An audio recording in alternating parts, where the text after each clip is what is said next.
Prema pisanju dnevnog lista Informer, estradna zvezda Lepa Brene, njen suprug, bivši teniser Slobodan Živojinović, uhvaćeni su od strane Beogradske elektrodistribucije u višemilionskoj krađi struje. Među poznatim ličnostima koji su uhvaćeni u krađi struje je i pevač Era Ojdanić.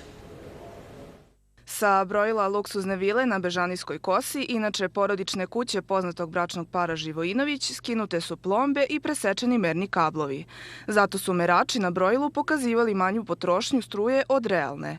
Iako se procenjuje da su Živojinovići na taj način oštetili elektrodistribuciju Beograd za više miliona dinara, oni su svoj greh oprali plativši samo 400.000 dinara.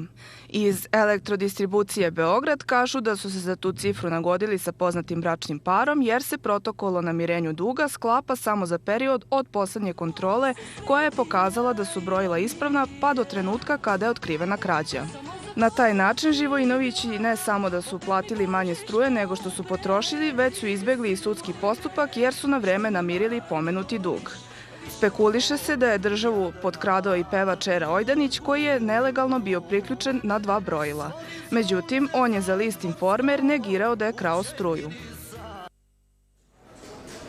U nastavku nacionalnog dnevnika i ove teme.